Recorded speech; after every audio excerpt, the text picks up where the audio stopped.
안녕하십니까. 부동산을 잘하는 아빠 부자라빠입니다. 지난번부터 양도소득세에 대해서 공부를 하기 시작했습니다. 그런데 양도소득세에서는 세액을 계산하는 것이 매우 중요합니다.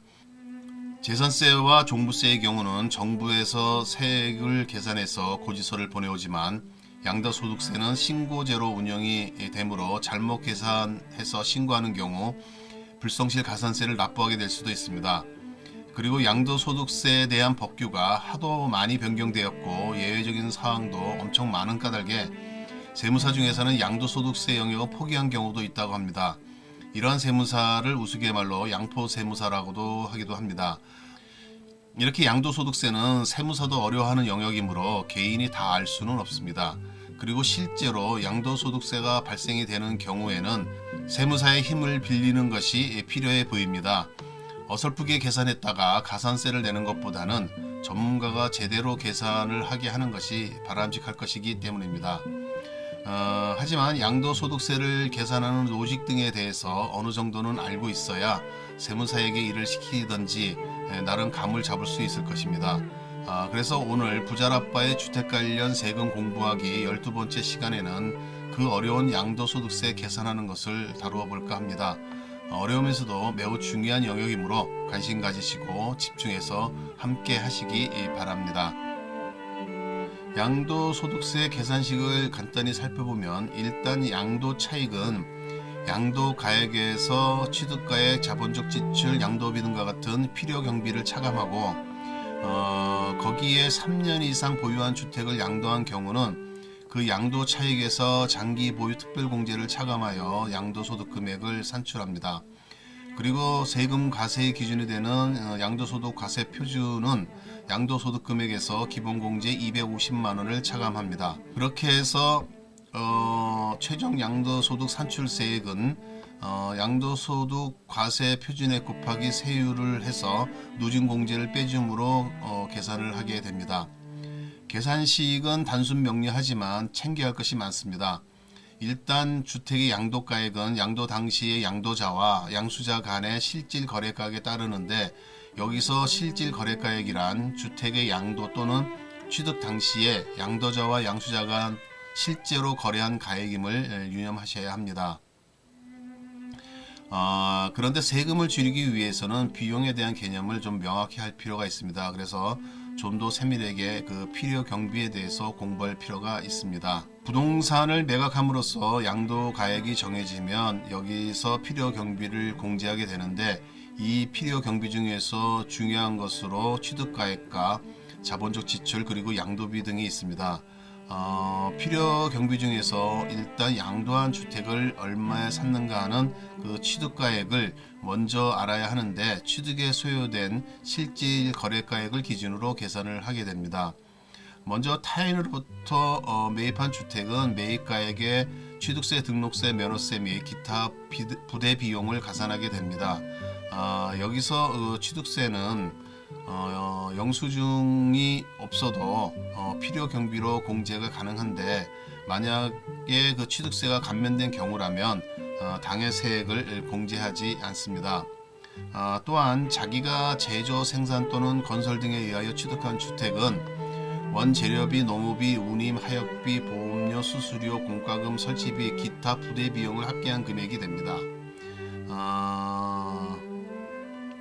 여기에 당사자 약정에 의한 대금 지급 방법에 따라 취득 원가의 이자 상당액을 가산하여 거래 가액을 확정하는 경우 당해 이자 상당액을 합치게 됩니다. 그리고 취득에 관한 소송이 있는 주택은 그 소유권을 확보하기 위하여 직접 소요된 명도비용, 소송비용, 화해비용, 인지대 등 취득에 소요된 모든 금액을 포함하게 되고 특히 그 소송비용은 변호사의 보수까지 포함해서 소유권을 확보하기 위하여 직접 소요된 일체의 경비를 말하게 됩니다. 그런데 현실에서는 실질 거래가액을 확인할 수 없는 경우가 왕왕 발생할 수 있습니다. 이러한 경우에는 매매 사례가액, 감정가액, 환산 취득가액을 순차적으로 적용을 하게 됩니다. 매매 사례가액은 취득일 전후 3개월 이내에 취득한 주택과 동일한 또는 유사한 다른 주택의 매매 가액이고 감정가액은 취득일 전후 3개월 이내에 2개 이상의 감정평가업자가 평가한 가액의 평균 금액이며 기준 시가가 10억 원 이하인 경우에는 1개의 감정평가업자의 감정가액으로도 가능합니다. 환산 취득가액은 양도할 때 거래한 실지 거래가액에 취득과 양도 당시의 기준시가 비율을 곱하여 환산한 금액입니다. 필요 경비로서 두 번째 고려할 것이 자본적 지출입니다. 그 내용을 살펴보면 첫째는 주택의 내용 연수를 연장시키거나 가치를 현실적으로 증가시키기 위해 지출한 수선비이고, 둘째는 주택을 취득한 후 소송이 있는 경우에 그 소유권을 확보하기 위하여 직접 소요된 소송비용, 화해비용 등의 금액으로서 그 지출한 연도의 각 소득금액의 계산에 있어서 필요경비에 산입된 것을 제외한 금액이며, 셋째는 공익사업을 위한 토지 등의 취득 및 보상에 관한 법률이나 그 밖의 법률에 따라 토지 등이 협의 매수 또는 수용되는 경우로서 그 보상금의 증액과 관련하여 직접 소요된 소송비용, 화해비용 등의 금액으로서 그 지출한 연도의 각 소득금액의 계산에 있어서 필요경비에 산입된 것을 제외한 금액입니다. 단 증액 보상금을 한도로 합니다. 넷째는 주택의 용도 변경 개량 또는 이용 편의를 위하여 지출한 비용인데, 재해 및 노후로 재건축한 경우에는 그 철거 비용도 포함이 됩니다. 다섯째는 개발 이익 환수에 관한 법률에 따른 개발 부담금이고, 여섯째는 재건축 초과이익 환수에 관한 법률에 따른 재건축 부담금이 됩니다. 이 자본적 지출에 대해서는 그에 관한 계산서, 세금 계산서, 신용카드 매출전표, 현금 영수증 등 증명 서류를 수치 보관하거나 실제 지출 사실이 금융거래 증명 서류에 의하여 확인되어야 합니다. 그러므로 자본적 지출은 이벤트적으로 발생할 때마다 해당 그 증명 서류를 잘 보관하는 습관을 갖는 것이 필요합니다. 마지막으로 살펴볼 필요경비는 양도비 등입니다. 양도비 등은 주택을 양도하기 위해서 직접 지출한 비용을 말하는데, 양도소득세 과세표준 신고서 작성 비용 및 계약서 작성 비용, 공증 비용, 그 다음에 인지대 및 소개비, 매매 계약에 따른 인도 의무를 이행하기 위하여 양도자가 지출하는 명도 비용, 주택 취득으로 매입한 국민주택 채권을 만기 전에 양도하여 발생한 매각 차손 등이 해당됩니다. 이 또한 그냥 인정이 되는 것이 아니고 그에 관한 계산서, 세금 계산서, 신용카드 매출전표, 현금 영수증 등 증명 서류를 수치 보관하거나 실제 지출 사실이 금융거래 증명 서류에 의하여 확인이 되어야 합니다. 그런데 소득세법 제97조의 2를 보면 양도소득의 필요경비 계산 특례가 있습니다. 대표적인 것이 거주자가 양도일부터 소급하여 5년 이내에 배우자 또는 직계 존비속으로부터 증여받은 주택 또는 부동산을 취득할 수 있는 권리의 양도 차익을 계산할 때의 취득 가액은 증여자인 배우자 또는 직계 존비속의 취득 당시 취득 가액으로 한다는 것입니다. 이것은 편법 증여를 통해 양도소득세를 적게 내려고 하는 것을 막고자 하는 의도입니다. 대신에 거주자가 납부한 증여세는 필요경비에 포함시킬 수 있게 해줍니다. 소득세의 기본은 일단 차익을 보았을 때 부과하는 것이므로 주택의 양도소득세는 양도차익에 부과하게 됩니다. 이 양도차익을 산정하는 그런 원칙은 양도가액을 실거래가액으로 하는 경우에 취득가액도 실거래가액으로 하고, 양도가액을 기준시가로 하는 경우에는 취득가액도 기준시가로 하게 되어 있습니다. 하지만 IT의 발달과 부동산의 거래 선명화 진행으로 인해 2007년 1월 1일 이후 양도부터는 실거래가액으로 계산을 하고 있습니다. 이렇게 차익을 실거래가액으로 계산하면 양도 차익을 계산하는 것이 명확할 것 같지만 현실에서는 좀 더 깊게 살펴볼 사항들이 있습니다. 먼저 부담부 증여시 양도 차익의 계산입니다. 주택을 증여하면서 그 주택에 딸린 전세 보증금이나 대출금 같은 채무를 수증자가 인수하는 경우 이를 부담부 증여라고 하는데, 이때는 그 채무액에 상당하는 부분이 사실상 유상으로 이전되는 것으로 보아 양도자에게 양도소득세를 과세하고 그 나머지는 증여세를 부과합니다. 이렇게 하면 양도가액은 얼마이고 취득가액은 얼마인지가 정해져야 합니다. 이때의 양도가액은 상속세 및 증여세법 제60조부터 66조까지 규정에 따라 평가한 가액의 채무액을 증여한 가액으로 나눈 비율을 곱해서 계산하고, 취득가액은 그 소득세법 제97조의 1항에 따른 가액의 채무액을 증여 가액으로 나눈 비율을 곱해서 계산을 합니다. 이렇게 말로만 하니까 굉장히 어렵습니다. 이 사례를 들어서 설명을 하겠습니다. 증여 당시 주택가 공시가격은 5억 원, 취득 시 기준 시가는 1억 원, 그리고 수증자가 인수한 주택의 전세 보증금은 3억 원인 경우에 부담부 증여 양도 가액은 5억 원 곱하기 3억 원 나누기 5억 원 하면 3억 원이고, 부담부 증여 취득 가액은 1억 원 곱하기 3억 원 나누기 5억 원 하면 6천만 원입니다. 이에 따라서 양도 차액은 3억 원에서 6천만 원을 빼 2억 4천만 원이며, 이 가액은 양도소득세 과세 대상이 되고, 증여세 과세 가액은 5억 원에서 3억 원을 뺀 2억 원이 되는 것입니다. 두 번째는 1세대 1주택으로 9억 원이 넘는 고가주택의 경우입니다.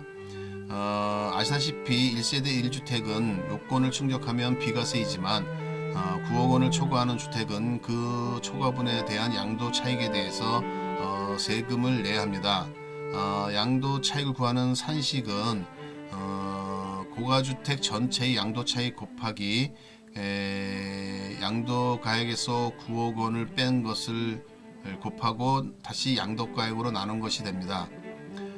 역시 그 산식으로만은 느낌이 오지 않으니 사례를 들어서 다시 설명을 해보겠습니다. 양도가액이 20억 원, 취득가액이 7억 원인 주택으로서 그리고 계산의 단순화를 위해서 필요경비는 취득가액 외에 없는 것으로 가정을 합니다. 그러면 과세 대상 양도 차익은 20억 원에서 7억 원을 뺀 거에다가 20억 원에서 9억 원을 뺀 거를 곱해서 다시 20억 원으로 나누면 7.15억 원이 됩니다. 만약에 공동 소유를 한 경우에는 각 지분 비율을 고려하여 개별적으로 계산을 하면 됩니다. 그런데 문제는 일반 고가주택이 아닌 1, 2층의 상가가 같이 딸린 그런 겸연주택에서 발생하게 됩니다. 2022년 1월 1일부터는 실거래가액이 9억 원을 초과하는 겸용주택의 경우 주택 부분과 주택의 부분을 분리하여 주택 부분만 주택으로 봅니다. 이렇게 되면 과거에는 1세대 1주택으로 보고 9억 원을 초과하는 부분만 양도소득세를 내면 되었는데 2022년 1월 1일부터는 주택의 부분은 비과세 없이 양도 차익에 대해서 세금을 내야 되는 꼴이 됩니다. 서울에 있는 웬만한 겸용주택은 이제 부동산 급등으로 인해 가지고 9억 원이 넘을 텐데 전에는 세금을 안 내다가 갑자기 세금을 내라고 하면 아마도 난리가 날 것 같습니다. 세 번째는 그 재개발 재건축 소규모 재건축 사업과 관련된 양도 차익의 경우입니다. 이때 조합원이 당해 조합에 기존 건물과 그 부소지를 제공하고 취득한 입주자로 선정된 지위, 즉 조합원 입주권을 양도한 경우와 완성된 신축 주택을 양도하는 경우에 각각 청산금을 납부하는 경우와 지급받는 경우로 나누어 양도 차익을 계산하도록 규정이 되어 있습니다. 이 부분은 사실상 매우 복잡해서 지면상으로 설명드리기는 어렵고 혹시라도 해당 경우가 생기면 전문가에 물어보시고 확인하는 것이 좋을 것 같습니다. 부동산을 장기 보유하고 있으면 양도 차익의 일정 부분을 공제해주는 제도를 장기 보유 특별 공제라 합니다. 이 장기 보유 특별 공제를 적용하지 않는 경우는 미등기 양도주택, 다주택자가 조정 대상 지역에 있는 주택을 양도하는 경우, 국외에 있는 주택, 보유기간이 3년 미만인 주택, 조합원으로부터 취득한 조합원 입주권을 양도하는 경우 등입니다. 특히나 다주택자가 조정 대상 지역에 있는 주택을 양도하는 경우는 장기 보유 특별공제가 적용되지 않으므로 유의해야 합니다. 간혹 자신이 다주택자라는 것을 인지 못하는 경우가 좀 왕왕 있습니다. 예를 들어 오피스텔을 주거용으로 해서 임대를 해주고 있는 경우도 다주택자인데 본인은 1주택자로 착각하는 경우가 은근히 많습니다. 그래서 방심하다가 엄청 세금을 두들겨 맞고 아차 하지만 그때는 이미 늦었다고 보면 됩니다. 장기 보유 특별 공제의 공제율은 일반적인 경우와 1세대 1주택 장기 보유 경우로 구분해 볼 수가 있습니다. 일반적인 경우는 보유 기간만을 고려하여 3년 이상인 토지, 건물, 조합원 입주권에 대한 것인데 3년부터 매년 2%씩 증가해서 15년에 30%까지 적용이 됩니다. 그러니까 3년 보유했으면 6%, 9년 보유했으면 18%, 15년 이상 보유했으면 최고 30%라는 얘기입니다. 반면에 1세대 1주택의 경우는 최고 80%까지 장기 보유 특별 공제를 해주니 비율이 많이 센 편입니다. 그런데 여기에서는 보유 기간과 거주 기간을 동시에 고려하여 적용이 됩니다. 두 개가 동시에 적용되므로 이를 쉽게 알려면 조견표가 필요합니다. 보여드리는 표를 보면서 예를 들어 보겠습니다. 만약 보유기간이 10년인데 거주기간이 2년이면 공제율은 48%가 되고 만약 보유기간과 거주기간이 10년이면 공제율은 맥시멈으로 80%가 되게 됩니다. 이렇게 매트릭스 구조로 된 조건표를 활용하면 이 장기보유 특별 공제율을 쉽게 파악할 수 있으니 참고하시기 바랍니다. 장기 보유 특별 공제를 적용할 때의 개선 사례도 한번 보겠습니다. 1세대 1주택자가 10년 보유하면서 10년 거주할 때와 2년만 거주할 때로 나누어서 비교를 해보겠습니다. 양도 차익과 보유 기간은 동일하고 단순히 거주 기간만 차이가 나는 상황입니다. 살펴보면 장기 보유 특별 공제에서 1억 2,800만 원의 차이가 생기고 여기에 누진세율을 적용하다 보니 결정세액이 1,338만 원과 7,800여만 원 가량으로 세액 차이가 엄청 많이 나는 것을 알 수 있습니다. 가세 표준이 나오면 거기에 세율을 곱함으로써 세액을 산출하게 되는데 여기에 적용되는 양도소득세 세율은 소득세법 제55조 1항에 규정되고 있습니다. 이중 그 보유기간 2년 이상인 경우에 적용되는 주택의 기본 세율은 6에서부터 45%의 누진세율을 적용하고 있으며 비사업용 토지는 단계마다 10%를 가중한 16에서 55%의 세율을 적용하게 됩니다. 이러한 누진세율을 적용하기 때문에 양도소득세는 차액이 커질수록 부과되는 세금이 많아지게 되는 구조를 가지고 있습니다. 게다가 최근에 그 부동산 급등으로 인해 추가 규제로 조정 대상 지역의 다주택자는 2주택자의 경우 20%, 3주택 이상자는 30%의 추가 세율이 적용되고 있습니다. 예를 들어 조정 대상 지역 3주택자가 10억 원 이상의 양도 차익이 있다면 이때의 양도소득세 세율은 75%가 부과되고 여기에 지방소득세를 가미하면 82.5%의 어마무시한 세금을 내게 됩니다. 서민의 주거 안정을 위해서 부동산에 대한 통제가 있는 것은 뭐 이해가 되지만 그렇다고 강한 규제로만 해결하려고 하는 것도 좀 무언가 답답함을 느낍니다. 그래서 그런지 이번에 정권이 변경되면서 새로운 그 인수위원회에서는 이 부분을 좀 손을 좀 보려고 하는 그러한 그 부분도 좀 있는 것 같습니다. 이 다주택자에 대한 그 부분을 좀 유예를 해서 매도를 할 수 있는 그러한 여유를 좀 주려는 것 같은데 좀 지켜봐야 할 것 같습니다.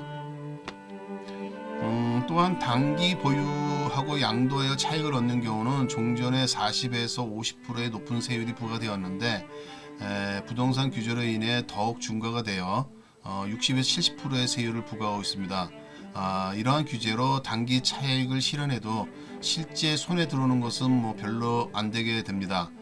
이렇게 과도한 세율을 부과하는 것은 정부의 의지가 단기 투기하지 말라는 것인데 과연 효과가 있을지는 좀 의문입니다. 이렇게 쭉 공부를 해보니 양도소득세의 중과세는 거의 최정점에 다다른 것 같은데 만약 집값이 안 잡히면 이거보다 더 강하게 규제를 할 수 있을까 하는 생각도 좀 듭니다.